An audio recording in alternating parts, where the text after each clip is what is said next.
Halo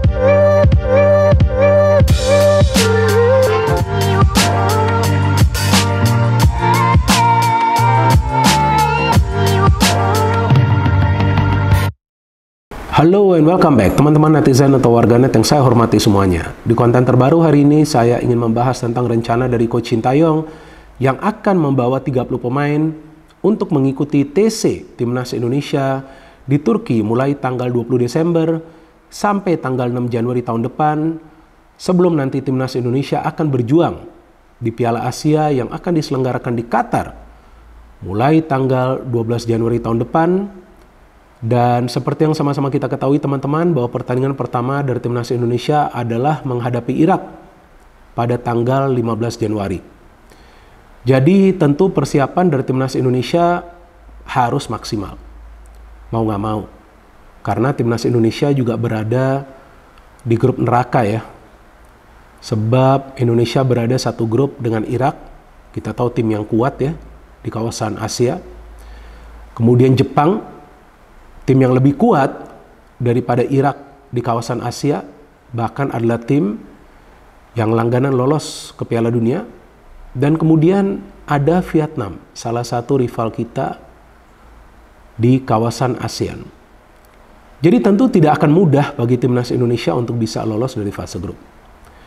Tapi seperti yang saya selalu katakan, bahwa sulit itu kan bukan berarti mustahil. Artinya segala sesuatunya tergantung dengan persiapan dari Timnas Indonesia. Nah, maka itu inilah berita yang memang saya lagi tunggu. Persiapannya semacam apa sih? Memang sebelumnya sudah ada rencana ya tentang TC ini, tapi sekarang kan sudah fix ya. Dan kabar baiknya bahwa Liga 1 akan diliburkan mulai tanggal 19 Desember. Jadi ini sangat bagus nih. Jadi semua pemain yang nanti akan dipanggil akan bisa mengikuti TC ini. Namun kita kan masih menunggu juga ya, apakah pemain-pemain keturunan dan juga pemain-pemain yang bermain di luar negeri bisa gabung atau enggak ke TC ini. Karena sangat penting juga bagi mereka untuk mengikuti TC. Supaya mereka paham bagaimana caranya bekerja sama di atas lapangan. Karena seperti juga yang saya selalu jelaskan, bahwa sepak bola itu dimainkan berdasarkan taktik. Jadi kalau taktiknya mau jalan, ya para pemain harus bisa memahami karakter permainan masing-masing. Jadi contoh ya, Rafael Struijk ini biasanya sukanya umpan-umpan seperti apa sih? Let's say umpan terobosan. Ya jangan juga kasih dia umpan-umpan crossing tinggi. Ya gak akan bisa dia cari ruang untuk bisa menerima umpan tersebut. Ramadan Sananta permainannya seperti apa sih? Oh, dia bisa proteksi bola, dia bisa memantulkan bola. Nah, akan lebih ideal memberikan umpan terobosan, apalagi dia juga punya kecepatan. Nah, Shane Patinama kalau bergerak dari kiri, ingin bolanya seperti apa? Umpan-umpan pendek. Nah, kasih umpan pendek. Kemudian Rizky Ridho, kalau di pertahanan biasa delivery bolanya seperti apa? Kan biasa direct pass. Nah, ketika dia memberikan direct pass, harus ada pemain dari lini lain yang sudah melakukan pergerakan tanpa bola. Jadi hal-hal semacam ini harus dipahami oleh para pemain supaya nanti ketika bermain di atas lapangan mereka bisa bermain secara kolektif. Karena kolektivitas itulah yang akan bisa membuat Timnas Indonesia bermain secara konsisten untuk bisa meraih hasil akhir yang positif. Dan tentu di match pertama lawan Irak yang paling penting Indonesia jangan kalah. Kalau feeling saya, target dari Coach Sintayong adalah mendapatkan 1 poin lawan Irak. Kalau bisa menang tentu lebih baik lagi. Tapi kan kita juga perlu realistis, Irak adalah tim yang memang kuat. Dan kali ini bermain di venue netral, betul. Tapi tetap saja tidak akan beda bagi mereka. Dan kita tahu bahwa Irak bermain mengandalkan ball possession dan juga progressive passing. Artinya apa? Nah, taktiknya ini harus sesuai dengan lawan yang dihadapin. Kalau lawan itu bermain mengandalkan ball possession, nah alangkah baiknya bermain dengan sabar ya. Timnas Indonesia pressing itu perlu dilakukan di mana? Di lini tengah. Jangan tunggu sampai ke lini pertahanan. Karena tim-tim yang biasa bermain dengan ball possession itu biasa memproses permainan mereka di area pertahanan mereka sampai ke lini tengah. Nah, artinya pressing itu sudah harus dimulai dari lini tengah. Jangan sampai bola itu masuk ke ruang pertahanan Indonesia. Kemudian lawan Jepang. Nah, lawan Jepang kan kita tahu Jepang adalah tim yang memang kuat, bahkan favorit untuk menjadi juara dari Piala Asia tahun depan. Nah artinya lawan Jepang ya harus bermain lebih disiplin lagi dalam bertahan. Mungkin juga opsi bertahan total itu ideal. Mungkin juga. Tapi dengan bertahan total perlu juga membangun counter attack. Jadi jangan cuma bertahan, nggak bisa seperti itu. Kemudian bagaimana caranya membangun counter attack? Biasanya tim-tim yang berhadapan dengan Jepang akan mengandalkan counter attack dengan direct pass.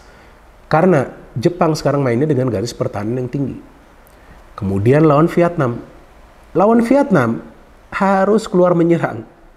Jangan bertahan. Untuk apa mau bertahan lawan Vietnam? Harus berani keluar menyerang. Materi pemain kita bagus kok. Kenapa harus takut sih lawan Vietnam? Keluar nyerang. Buat mereka panik. Dan tentu Vietnam pun takut ketemu Indonesia. Bukannya nggak takut. Apalagi sekarang kita punya banyak pemain yang sudah bermain di luar negeri dan pemain-pemain keturunan Indonesia. Sudah bagus materi pemain kita. Cuman kan kalau materi pemain yang bagus ini tidak bisa menyatu di atas lapangan ya percuma juga. Maka itu kan dalam 2 pertandingan di kualifikasi Piala Dunia kan lawan Irak kita dibantai, gak ada kerjasama. Oke mau bertahan kerjasamanya gak bagus. Udah itu kenapa harus bertahan total? Bahaya lah. Kenapa gak pressing di tengah? Ya kan? Lawan Filipina, Coach Sintayong menurunkan lebih banyak pemain yang bertahan. Kan salah. Kenapa sih takut nyerang Filipina? Buat mereka panik. Nah itulah yang nanti harus dilakukan lawan Vietnam. Nah saya mengatakan ini sesuai dengan pengalaman saya menonton pertandingan-pertandingan sepak bola selama lebih dari 25 tahun. Jadi saya sudah punya pengalaman yang cukup untuk melihat bagaimana caranya tim lawan bermain dan seperti apa kira-kira tim lainnya perlu memakai strategi untuk bisa mengantisipasi permainan dari tim lawan tersebut. Jadi selama lebih dari 25 tahun yang saya nonton pertandingan-pertandingan sepak bola, yang saya pahami ya teman-teman ya, kalau sebagai pengamat kan saya sudah lebih dari 22 tahun ya, tapi kalau nonton bola ini mungkin sudah 30 tahun. Nah yang saya pahami, bahwa tim-tim yang bisa meraih kemenangan, apalagi tim-tim yang tidak diunggulkan itu, bisa meraih kemenangan sesuai dengan taktik. Jadi permainannya harus taktis. Nggak bisa tuh asal main, nggak bisa tuh asal nendang bola ke depan, nggak bisa seperti itu. Apalagi sekarang di era sepak bola modern. Dulu saja ketika saya mulai nonton pertandingan-pertandingan sepak bola ada tuh yang namanya game plan. Apalagi sekarang malahan game plan ini bermacam-macam ya. Ada juga taktik-taktik baru ya sesuai dengan inovasi dari masing-masing pelatih top dunia. Dan tentu kita perlu percaya juga kepada Coach Sintayong walaupun dalam 2 pertandingan sebelumnya di kualifikasi Piala Dunia hasil akhirnya mengecewakan. Maka itu inilah momen bagi Coach Sintayong dengan TC ini yang akan dia bawa 30 pemain tapi nanti kan akan mengerucut ya ke 23 pemain yang akan dibawa ke Qatar ya sesuai dengan aturan AFC. Dan bagusnya juga nanti selama TC ini akan ada 2 laga uji coba. Lawan Libya ini yang sangat bagus teman-teman. Karena nanti di 2 laga uji coba ini baru Coach Sintayong akan bisa melihat siapa nih pemain yang betul-betul siap untuk dia bawa ke Qatar. Dan saya harapkan Coach Sintayong bisa memilih pemain-pemain yang memang level kebugarannya itu 100%. Jangan sampai turun 1% pun dari 100% tersebut. Level kebugaran ini harus kuat karena jadwal juga mepet nanti. Tentu kita harapkan timnas Indonesia bisa lolos dari fase grup. Jadwalnya akan mepet. Jadi level kebugaran ini agar fisik mereka tetap kuat, agar stamina mereka prima. Supaya ketika mau main pressingnya itu bisa bagus. Nggak kalah gitu ketika duel 1 lawan 1. Bukan untuk melakukan pelanggaran, tapi duel itu kan juga dalam merebut bola. Dan ketika membangun transisi, sekarang kan di era sepak bola modern ini transisi kan sangat penting. Transisi itu harus cepat. Kalau tim-tim besar di dunia teman-teman, transisi yang mereka butuhkan, waktu yang mereka butuhkan untuk membangun transisi itu hanya 7 detik. Cepat loh itu, 7 detik. Banyak tim-tim besar di dunia. Seperti Prancis, hitung aja itu 7 detik mereka butuhkan untuk mengalirkan bola sampai ke ruang pertahanan tim lawan sampai mereka menciptakan peluang. Bahkan sering mencetak gol. Nah itulah juga yang harus dilakukan oleh para pemain timnas Indonesia yang kita tahu. Banyak yang punya kecepatan. Dan juga yang saya harapkan nanti Coach Sintayong bisa memilih pemain-pemain yang memang bisa mengikuti taktik permainannya. Jadi nanti gak tampak kebingungan di atas lapangan. Jadi yang bukan saja cuma punya kecepatan tapi juga yang punya intelijensia. Dan tentu kita harapkan semua pemain akan fit. Semua pemain. Dan kemungkinan juga akan ada banyak pemain muda yang dibawa oleh Coach Sintayong. Bagus. Pemain-pemain muda ini kan energinya memang dibutuhkan. Dan kabar baiknya juga bahwa Piala Asia Senior ini termasuk ke kalender pertandingan FIFA. Artinya ya pemain-pemain yang bermain di luar negeri tentu akan dilepas oleh klub mereka masing-masing jika mendapatkan pemanggilan dari Coach Sintayong. Jadi ini kabar baiknya, tapi Piala ASEAN U23 sejauh ini yang saya mengikuti perkembangan beritanya dan saya cek tidak termasuk kalender pertandingan FIFA. Tapi itu kan masih nanti. Yang penting nih Piala Asia Senior dulu. Minimal Indonesia harus bisa lolos dari fase grup. Dan kenapa gak bisa? Bisa. Dan saya yakin sih gak ada pemain titipan di timnas Indonesia. Saya yakin dengan Coach Sintayong. Ya, bahwa dia profesional memilih pemain-pemainnya. Tapi kan pilihannya juga gak banyak. Jadi kadang-kadang kita berpikir, wah pemain ini titipan, pemain itu titipan. Nggak seperti itu sih feeling saya. Dan kita juga tentu akan menunggu ya, apakah para pemain keturunan yang baru saja menjadi WNI seperti Justin Hubner dan juga Jay Itzes dan juga Nathan yang tengah menjalani proses naturalisasi dan kabarnya akan segera mengambil sumpah menjadi WNI, bisa ikut atau enggak ya. Jika mereka bisa ikut ke TC dan mereka kemudian main di Piala Asia, tentu itu akan menambah kekuatan bagi timnas Indonesia. Gak masalah mau ada sampai 12-15 pemain keturunan Indonesia, gak ada masalah. Ya, mereka bukan pemain asing, mereka punya darah Indonesia.